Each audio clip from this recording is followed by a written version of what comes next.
up? Hey, Matt, you look like you're in pain. Nah, man, I got swole. No, you didn't. Yeah, man, I got a new personal trainer. Got real swole real quick. I think he told you how to look like you're swole, at least in theory. But Matt, being swole takes time and effort, and you gotta change, like, a lot of aspects of your life. Nah, man, I didn't have to change shit. Really? Could you tell me if you close the door?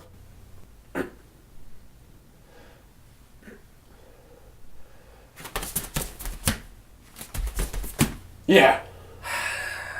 Matt, much like the emo music of yesteryear, we're all gonna wake up one day and cringe about this, but I'm willing to skip all of that and forget about it now.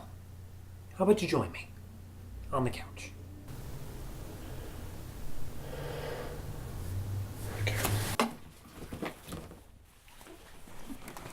We watched a movie today. Black Rose. Black Rose. Matthew, why don't you tell me a little bit about black roses and why they're important in this movie? Well, black roses are actually from a very secluded village in the mountains of Turkey. Turns out that he left them in the mouth of his victims. Okay, thank you for that, Matthew.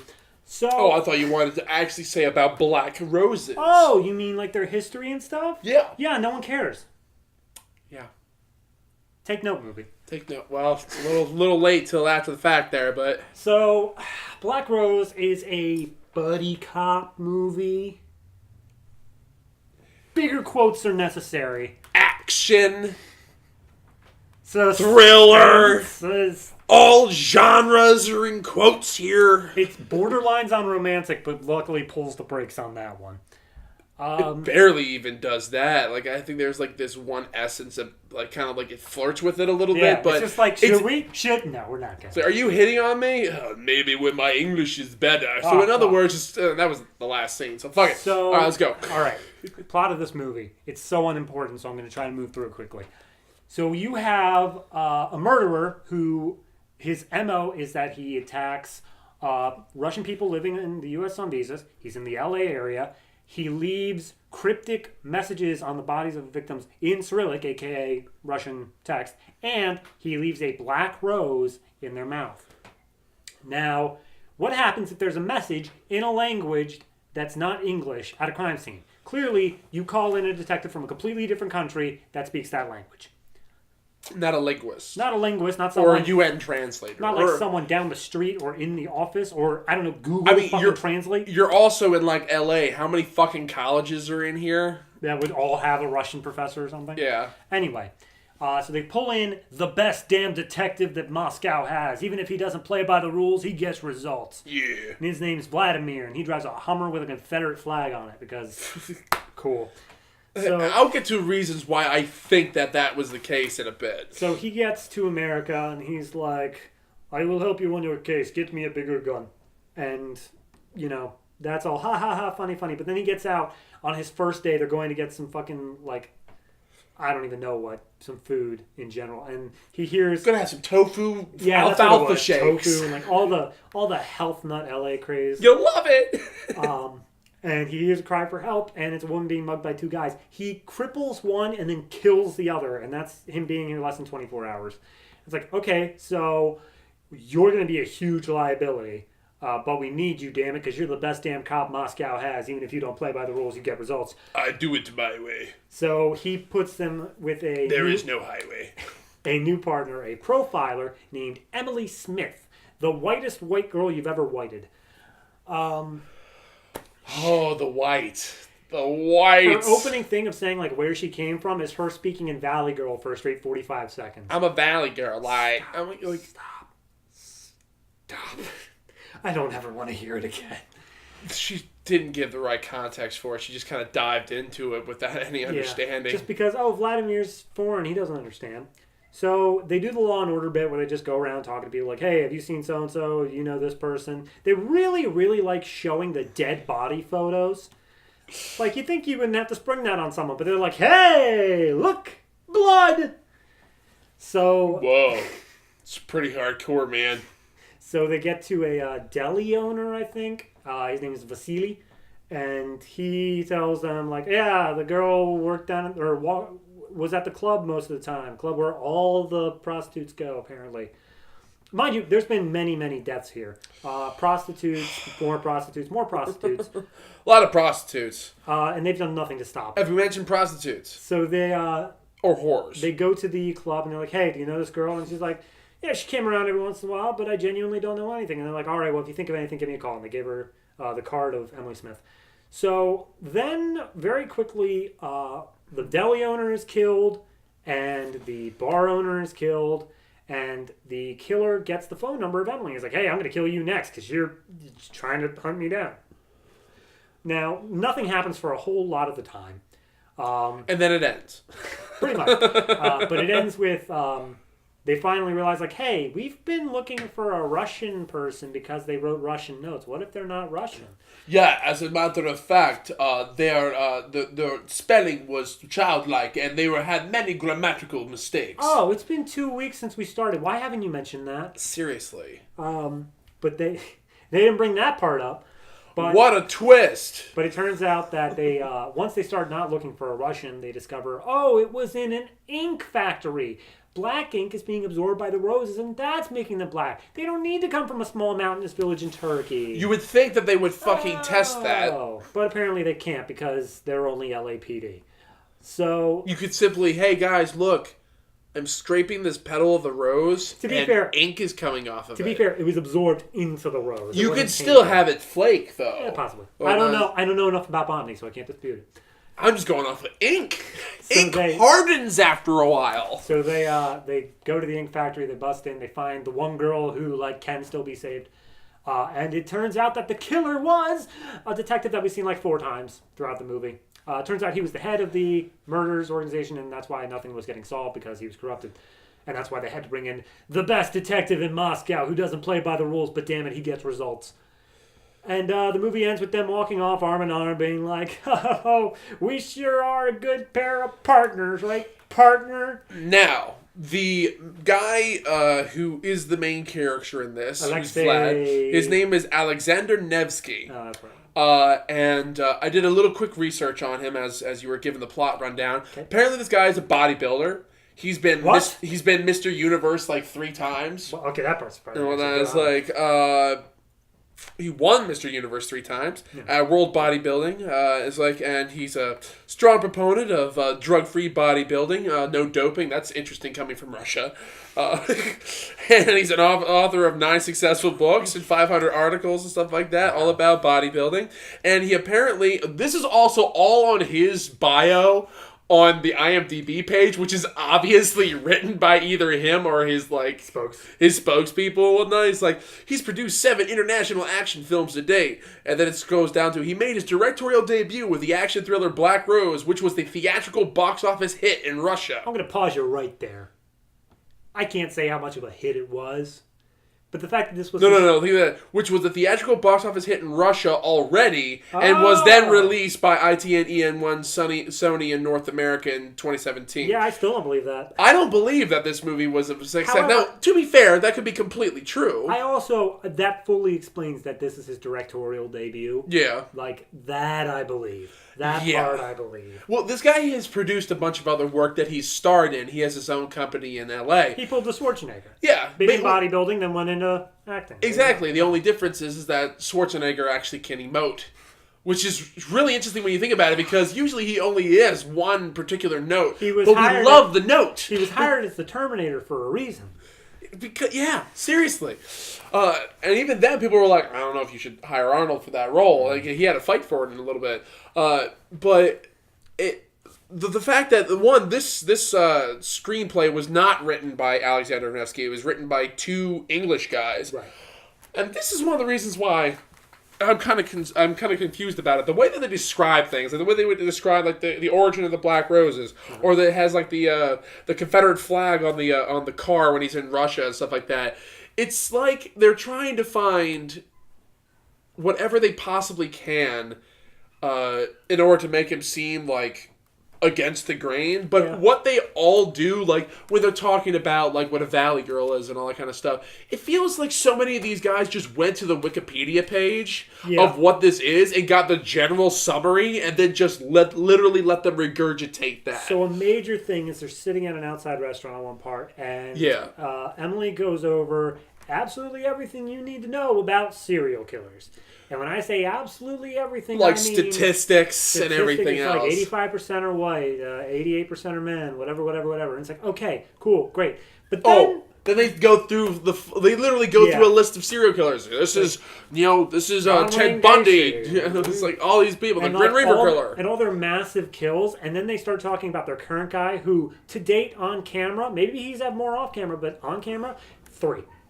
And they're like, oh, this guy has 37. This guy has 41. This other guy has 3. Maybe we shouldn't be looking at completely different serial killers. Yeah, and then they have this one phrase that says, all serial killers rape. That is not true at all. They say that this serial killer doesn't fit a profile of a serial killer because he doesn't rape his victim. That's a serial rapist, guys. Or serial murderer rapist. All right. I'm not going to sit up here and pretend that I have any like full expert knowledge about serial killers and profiling, because I don't. Yeah. But my extent of this is that I've read a bunch of books. There's a really good one called Without a Conscience, which is all about determining psychopaths, but also I've seen a lot of documentaries on serial killers. This movie makes it sound like people just watched a whole shit ton of Law and Order and Criminal Minds and then try to throw in some elements in that, but the funny thing is, though, it's not just the fact that they threw in all these random details trying to give their movie some validity. Mm-hmm. They did nothing with it. This movie is... The worst part about it is it's a slog. Well, it's so boring. Exactly going off of that. The beginning of the movie when he's driving around with his first partner who wants off because he's just too brutal or whatever, they specifically are driving around L.A. and pointing out, like, this stuff isn't like you see in the movies. It's a lot dirtier than that. Mind you, they still show pretty clean... side of LA, the only time that you ever see dirty part is when you're in a car driving by some like homeless people or some like a trash on the side of the road or whatnot, which makes me think that they just kind of drove by Skid Row and just kind of filmed. It's like, okay, we're good. Let's get out of here quickly. Let's go to Church's Chicken. Pretty much, but it rolls right into what you're saying. It doesn't give itself any validity. It points out like, the LA is a lot dirtier than that, so we're going to show the real side of it. But they don't. But then they go into the serial killer part, and it's like, we're going to talk about like we know what we're talking about here. And then they just state, like, lies, or at least half-truths. And they're like, he's one step ahead of us the whole time. You're doing nothing to catch him. That's possibly the worst part in here is the fact that it is a mystery movie. You'll see soon difference between mystery and suspense. This is a mystery movie in that we don't know who the killer is at all. Yeah. But... they do zero solving of the mystery except for those last 2 minutes where they're like, maybe he's not Russian. Also, there's an ink factory. Maybe the roses aren't actually black roses. Like bred that way. And that's it. That's the most solving. Everything before that is just like, hey, here's why you should care about these characters, guys. Guys, she has a tragic backstory. Guys. That's basically it. And like that, and both of them come through and they have the tragic backstory portions of it. I'm okay with exposition, guys. I really am. Mm-hmm. There's not a problem. Many movies, especially movies like these, to understand what they're going through, require it. Yeah. But let me think about it. One movie I think is like one of the best buddy cop action movies to me, anyway. A lot of people disagree on this. Is Rush Hour. I think it's a really great buddy comedy because not only do you have two people coming together who are very unlike one another, they have to work through their differences and the cultural barriers and stuff like that to accomplish their task, but both of them are actively smart and actively trying to engage in the investigation. Mm-hmm. Chris Tucker's character was like kind of cocky and all that jazz, but at the same time, he still had kind of the best interests, regardless as he was. Mm-hmm. This movie, though, one, they just agree right off the bat, which is fine. But the thing is, though, we're not given any actual characterization between any of these guys. We're just accepted as like, okay, this guy's a bad cop. Not a bad cop. He's a badass guy. You don't live by the rules, but he gets things done. I do believe he never suffers any consequences. No, not at all. In fact, they specifically... there's no stakes. They specifically reward him for half of the stuff he does. Yeah, he's like, yo, man, you've been in town for a day. You've disabled one and murdered another guy. Here's a bigger gun. He's a bigger gun. Good job. No, good job. Yeah. I wish you could put you on my payroll. There's absolutely like between him and his first partner, where the partner really didn't like his show of force, like that would have been at least something for them to work through. Nah, but she's as just they put the profile on, they're just like, yeah, whatever. And I don't consider her a profiler because the thing is, though, she's only a profiler for the last scene, and it's such a pain in the ass. I call that character tropes as plot conveniences. It's like.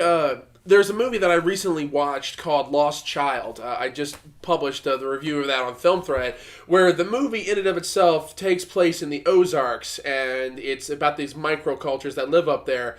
And the main character is supposed to be someone who has severe PTSD from her childhood, but going through like foster care systems and stuff for multiple years, but also being in the army.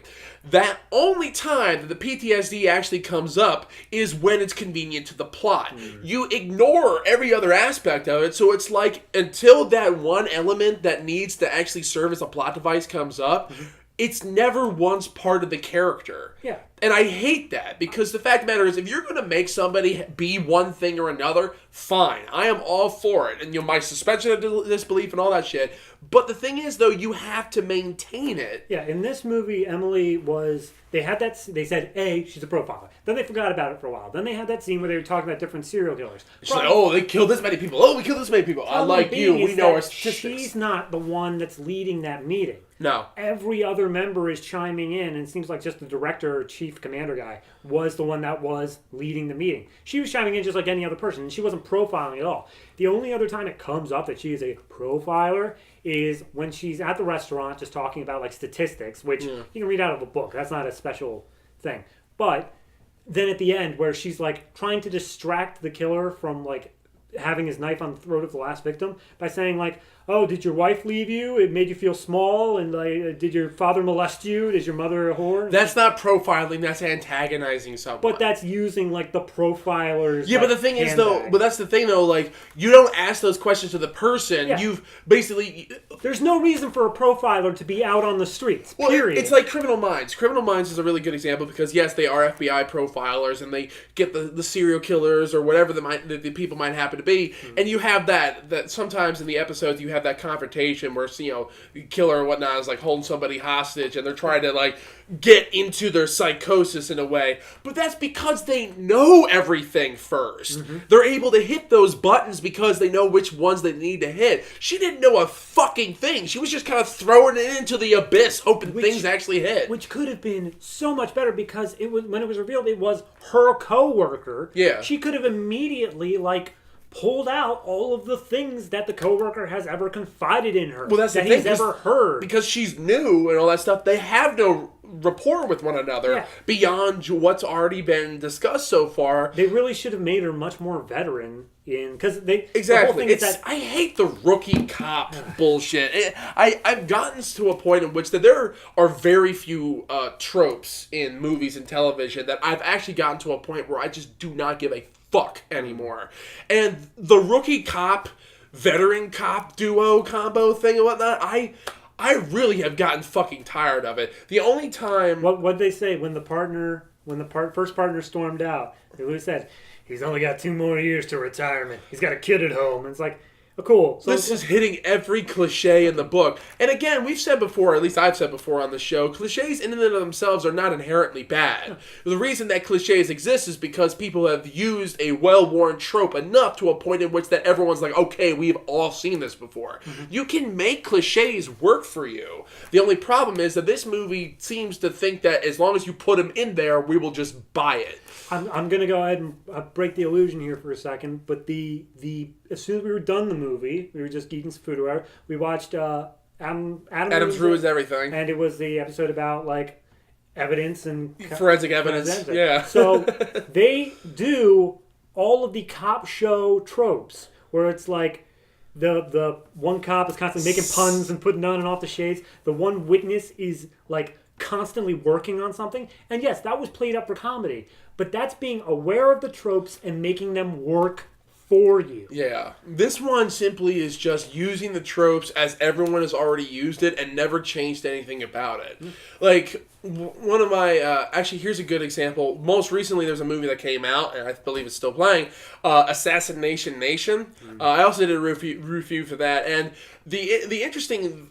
the reaction that I've seen from people back and forth about that movie is either they really love it or they really hate it, and the people who really hate it are like, this is blatant. It's in your face. Everything about this is not subtle at all. I'm like, well, yeah, no shit, because in the very first 2 minutes of the movie, it literally gives you a trigger warning. Yeah. So I'm like, okay, that movie is using blatant, in-your-face stereotypes, cliches, and all that kind of stuff to say a point. That's the attitude they have immediately going out the gate. This movie comes at you in a way that is like, okay, we're going to hit this in every single way that a Steven Seagal movie hits these points. Yeah. But the only difference is that even Steven Seagal has more character than this guy. Yeah. And that's saying something with a guy who only whispers his whole career. I mean, I think the biggest thing here that we hate is the fact that the writing has just nothing to it. But if we are to just divulge in other stuff, cinematography, bland. Oh boring. my god. Cinematography, I think, was one of the most boring aspects of this movie. Have you ever seen two people talk where they aim the camera over the shoulder of one and then over the shoulder of the other, and they just keep doing that? Imagine a movie like that. Whoa. A whole movie. And this guy apparently has worked with Netsky before in a couple movies before. The in a cinematographer? sense. Yeah, the cinematographer. You'd also like to know that the cinematographer on this movie was a camera operator for Ant-Man and the Wasp. Didn't see it yet, so... I don't care. That's another trope that I've gotten to a point where I don't care about. Superheroes, but we'll get to that another time. When it comes down to cinematography, boring. It's so boring. It's just shot, reverse shot, and the editing is so fucking basic. Yeah. There's nothing to it. I get shooting for economy, but if you have $7 million estimated to throw away on this movie, then you can use a little bit more fucking movement with your camera. That is one thing. I do believe this was an international production. They did legitimately have some Russian footage. I don't know how much. Oh yeah, there's definitely, I believe that this originally was because the countries of origin, it's shot in Moscow, it's shot in Los Angeles, and all that kind of stuff. So yeah, it makes sense that this is a dual production between a U.S. and Russian production companies. Yeah. I mean, who knows? There is an entire 2-scene sequence when they're first introducing him where nobody speaks a word of English, and we had subtitles on just so we can follow along easier. But it's entirely possible that there might not have been subtitles for that scene. I'm pretty sure. Because that would make sense, because the subtitles that we had on... I always watch movies with subtitles so I could just hear it. Same. I'm partially deaf in my left ear. I just can't pay attention to the screen. So I like hearing it and being able to... Yeah, so, and also the television that I have, the speakers are a little weird, so sometimes you don't always get it. But at the same time, though, yeah, I don't think that the subtitles were originally there. We never felt to go back and actually look at it. I'd imagine that they were, and they just used the same sort of font and stuff they used for the rest of the subtitles in the movie, but... Yeah. All right. So acting boring. Nobody really stood out. There's nobody there.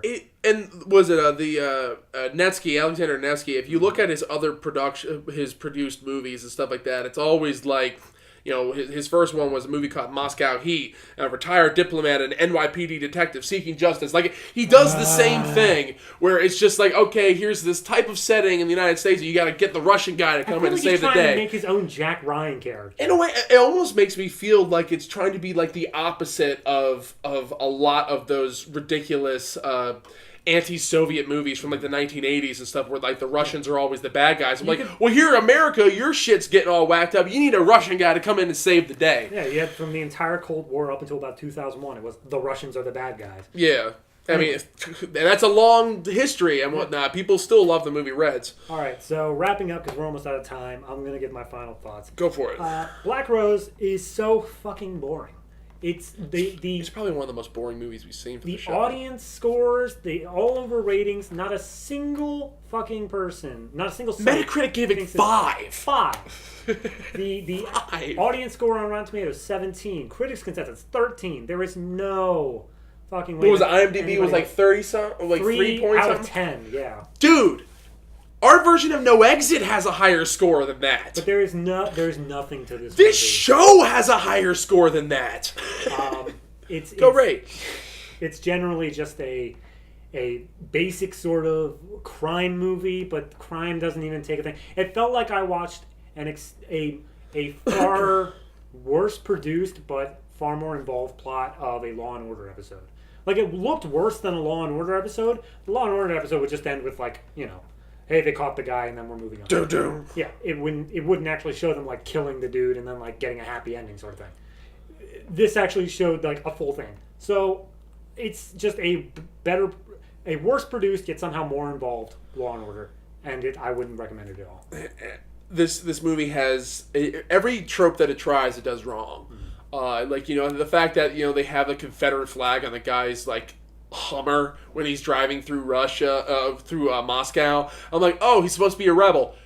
Dude, do you really know what that symbol means? I mean, to be fair, also, this movie came out in 2014, so the conversation wasn't on the national, international stage the way it is now. But also, at the same time, you could tell that this movie was from 2014 because dubstep comes in and out as it pleases, and this was like kind of like the peak of the craze at that point. I love the music as much as anybody else when it comes down to EDM, but there's no reason for that music to be in this movie. But overall, my final thoughts are the fact that we have seen even movies for this show that have done these cliches better. Was it like The Girl Is in Trouble, I think, was a better movie than this one, and that all has fucking, like, all the worst damn cliches that we went over before. Yeah. Overall, this movie is not even worth the time that you would invest into a Steven Seagal movie. It's just something that you just do not give a fuck about, because we don't. Yeah. And I really don't think that you're going to say that this movie is fantastic just to be contrary to us. All right.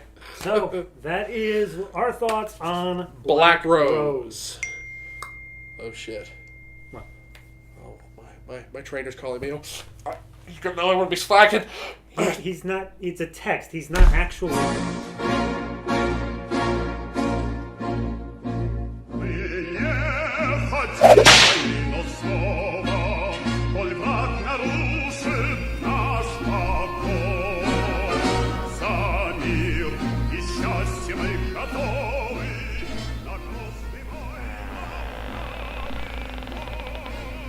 Have you stopped your training? No.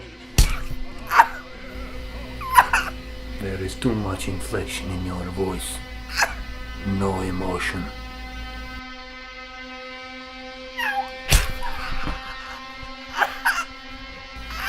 You have disgraced the motherland. And what's worse, you have disgraced me. You are lucky that my son was born today. And I have never been happier.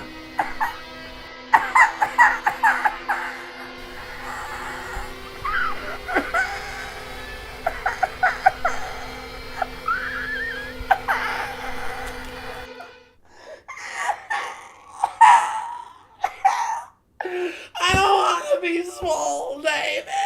I don't want to be swole.